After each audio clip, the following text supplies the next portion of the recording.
بسم الله الرحمن الرحيم. اللهم صل وسلم وبارك عليك يا حبيبي يا رسول الله. ازيكم يا احلى واغلى متابعين في الدنيا داخل مصر وخارج مصر؟ اتمنى تكونوا بخير وبافضل حال يا رب. قبل ما نبدا الفيديو احب اذكركم واذكر نفسي بذكر الله. الا بذكر الله تطمئن القلوب. سبحان الله والحمد لله ولا اله الا الله والله اكبر. ما شاء الله تبارك الرحمن. النهارده اليوم ال15 للفراخ البيضاء بتاعتنا، النوع رز. اللهم بارك يا رب. احلى حاجه بقى ان انت تقومي تعلفي الفراخ تلاقي كل العلافات فاضيه وكل حاجه تمام، الفراخ واكله ونايمه كده ومبسوطه. طبعا العلفه دي معلفه لهم من المغرب، فهم الوقت هيموتوا من الجوع. هنبتدي بقى نحضر مع بعض خلطه النهارده مع مشروب اضافي لزيادة الوزن وفتح الشهية وعلاج البرد والخنفرة ورفع مناعة وفي كل حاجة، يعني سواء في المشروب أو في الخلطة إن شاء الله هتلاقي كل حاجة. توفير في العلف، إضافات على العلف توفر في استهلاك العلف، ويعني هتعلف الفراخ وتاكل وتشبع بأقل التكاليف وبحاجات بسيطة خالص.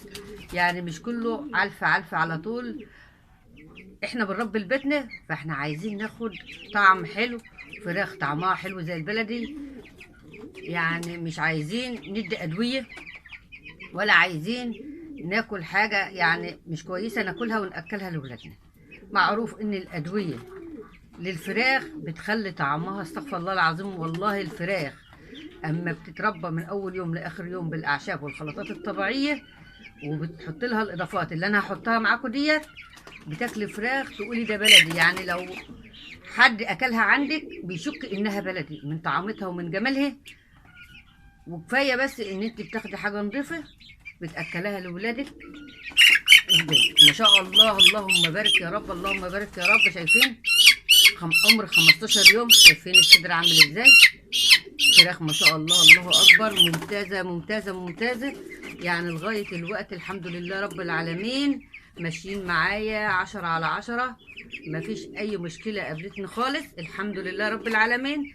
اهم حاجه تحافظي على الفراخ من الاسهال. طول الفراخ ما هي ماشيه معاكي حلو وما عندهاش اسهال، يومها اليوم الواحد بيفرق في الوزن بتاعها. بتحسي ان يومها قدامك بيمشي بيومين. الفرخ جاله اسهال، جاله عطس، جاله خنفره، اعتبر ان الفرخ بيبتدي يقع منك. مناعته بتقل، تحويله بيقل. فصلوا بنا على النبي وادعي مني باللايك والاشتراك في القناه وفعل الجرس على كلمه الكل. وتعالي بقى هنحضر الخلطه والمشروب اللي هيرفعوا الوزن ويعالجوا البرد ويعالجوا الخنفره ويعالجوا الاسهال ويرفعوا المناعه بتاعه الفراخ. معانا 3 رغيف عيش متقطعين ناعم، يعني تمسكي تكتلهم بقى او تفتهم كده. اهم حاجه يبقوا ناعمين عشان الكتكوت يعرف ياكلها. ده عيش صفا اهو يا جماعه. هضيف عليهم شويه رز مطبوخين،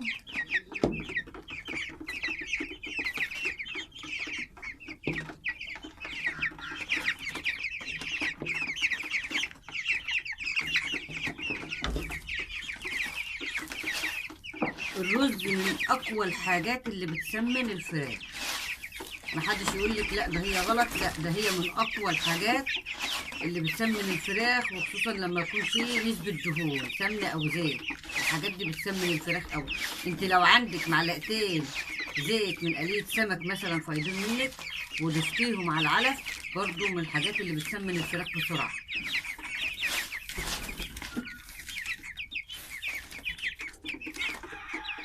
هضيف كمان العلفة، انا لسه باكل باقي وهخلط كله بقى مع بعض كده.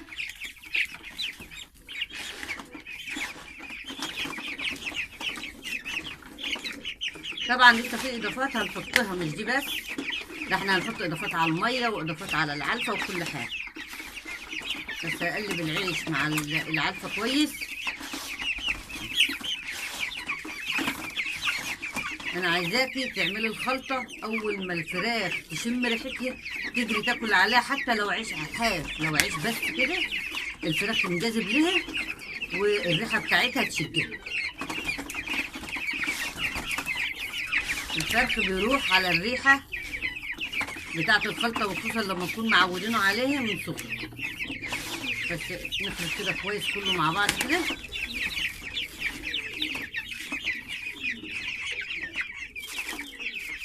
وهضيف معلقه حلوه اهي بصل بودر،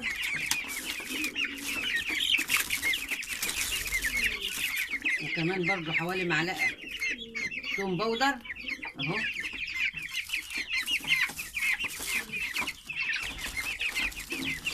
ومعلقه الكركم بتاعتنا طبعا اللي بنضيفها باستمرار.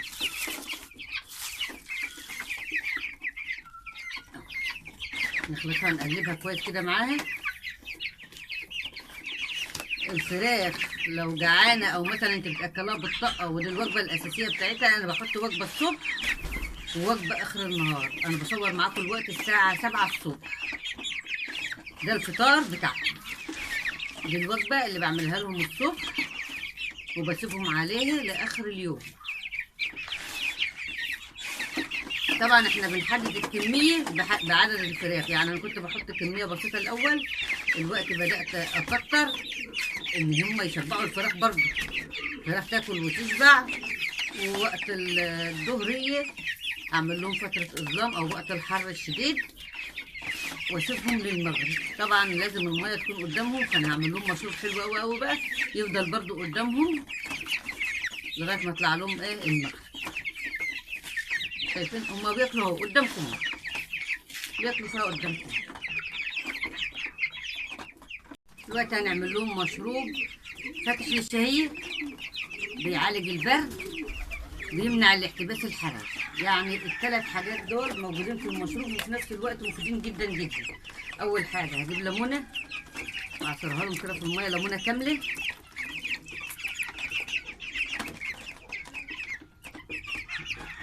مفيش مانع ان انا اسيب قشرها كده عادي اهو. وهضيف عسل اسود، ادي 1 2 3 4، دي سقايه 4 رتل، فكل رتل بياخد معلقه صغيره. مشروب يعني بجد بجد بجد بيخلي الفراخ تقبل على الاكل زياده، وبتفتح الشهيه بتاعتها وتخليها تسحب في العلف، وكمان مفيد جدا جدا جدا جدا. ومن اقوى الحاجات اللي بتغذي الفراخ وتخليها تفحل وتشيل اوزان حلوه وتفتح الشهيه هو العسل مع الليمون. طبعا معروف ان فيه فيتامين سي، واي حاجه فيها فيتامين سي بتمنع الاحتباس الحراري وبتعالج البرد. انا السقايه دي هكملها كمان شويه، هي دي 4 رتل، فانا هكملها كمان شويه عشان تفضل قدامهم ايه طول النهار يشربوا فيه. هبتدي بقى املى العلافه الخلطه اللي حضرناها مع بعض.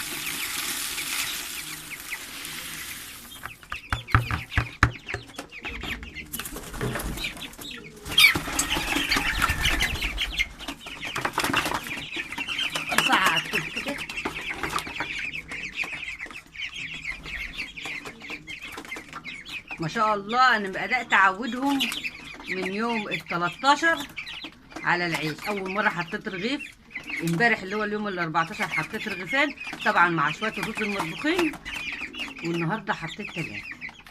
كده وفرنا في استهلاك العلف ووفرنا في التكاليف. العيش معروف ان ثمنه 10 جنيه، والحبه الرز لو فايدين عندك في البيت ماشي، مش فايدين مش مشكله، مش مهم تحطيهم، يعني مش اجباري، بس هم لو فايدين عندك عودي فراخك انها تاكلهم. اقسم بالله الفراخ اللي بتاكل رز وعيش وكمان فيها اضافات تانية بس مش هحطها لهم دلوقتي، يعني الا ما يوصلوا اليوم ال 22 حتى او ال 25. دلوقتي هنشتغل بالعيش والرز يعني ديت عشان نوفر العلف وعشان ناخد طعم ناكل حاجه نضيفه وناكل حاجه طعمها حلو.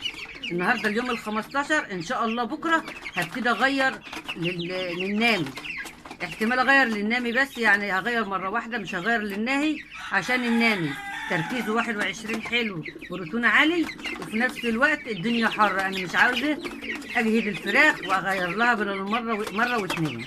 يعني ده بادي هغير لنامي ان شاء الله بس علشان الحر وعشان ما اعرضش للفراخ لسموم عاليه في العلف، لان كل ما تغيري خلاص نوع العلف من نوع لنوع ده غلط. لازم تجيبي شركه واحده ونوع واحد بس. يعني طبعا بنأكل نامي لمده 15 يوم 16 يوم لما تشوف الوزن بتاع الفراخ بتاعك حلو وممتاز، وصل عدى نص كيلو او كل 700 جرام، يعني يعدي نص كيلو ياكل 700 جرام من العلفه، وبعدين تبتدي تغيري للناني. ما شاء الله شايفين الفراخ اهو بتتكلم عن نفسها، تاكل في الرز والعيش ازاي. يعني هو دي النهارده تالت يوم بس ان انا اكلهم رز وعيش. الخلطات اللي انا بحطها والاضافات اللي انا بحطها هي اللي بتخلي عندهم اقبال رهيب على العلف بالشكل اللي انتم شايفينه ده. طبعا مع المشروب اهوت الليمون بالعسل، اظن ما فيش حاجه يعني احسن من كده وافضل من كده ان انت تحطها لفراخك وتاكلها لفراخك كصحيه وكنظافه وكطعم. وده كان فيديو النهارده، اتمنى يكون نال اعجابكم، وتدعموني بالله بالاشتراك في القناه وتفعلوا الجرس على كلمه الكل يصلكم كل ما هو جديد. والسلام عليكم ورحمه الله وبركاته.